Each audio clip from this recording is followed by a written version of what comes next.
Hey guys, it's Kevin, and this is the Pixel 7a, Google's newest A-series phone. Stop me if you've already seen this. Because most of the leaks and rumors dating back from October 2022 ended up being true. It's almost identical to the Pixel 7, minus a few things to keep the price down. Today, I'll go over what's new and my overall experience of using this as my daily driver. So let's get into it. Okay, the Pixel 7a costs $500. That's $50 more than the Pixel 6a. There's some upgrades that justify the price increase, but more on that soon. It comes in 4 colors, and the one I have here is this bluish color, which Google calls C. It's not the typical black that I always get, but I wanted to try something different. Other colors include charcoal, snow, and a Google exclusive color, coral. In the box, we get a USB-C to USB-C cable, quick switch adapter, support card, and a SIM tool. And the packing uses 99% plastic-free materials. Alright, the build quality is the same as last year's model. There's Gorilla Glass 3 on the front, plastic on the back, and aluminum for the sides and camera visor. The phone feels really nice in the hand, and I don't mind the plastic back at all.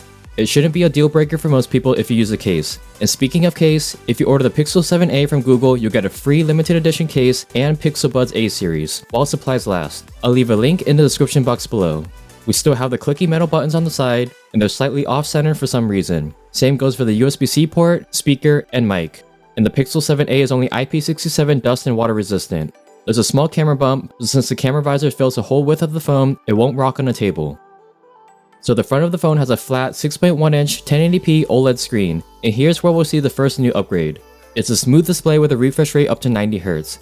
Out of the box, it defaults to 60, so you want to toggle that switch on. The screen shows natural true-to-life colors and supports HDR content. It can only go up to 1000 nits though, so it may be hard to see outdoors. And I notice some color shifting when off-axis. The bezels are a little thick, but I don't notice them when I'm actually using the phone. We also have a hole punch selfie camera in the middle and a well-placed optical fingerprint reader. It's still slow and not very accurate, at least for me. The next new feature are the cameras. It's a new 64 megapixel wide and a 13 megapixel ultra wide, both up from 12 megapixels last year. And the front-facing camera is now 13 megapixels, up from 8. There's also a larger sensor that lets in more light. In other words, it takes pretty good pictures and videos for a $500 phone. Outdoor photos look like you expect it to, detailed with that signature pixel contrasty look.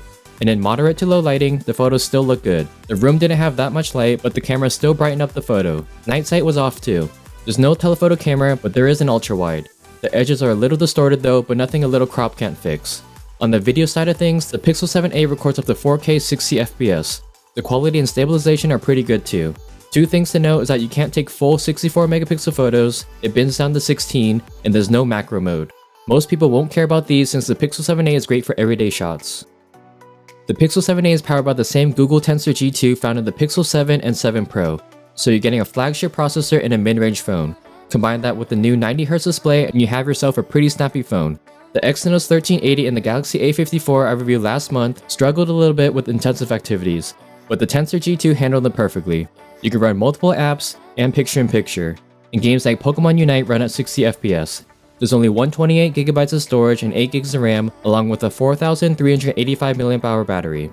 I'm used to flagship phones with almost 2 days of battery, but the Pixel 7a can last me the entire day from scrolling on social media, taking pictures, and playing Wild Rift.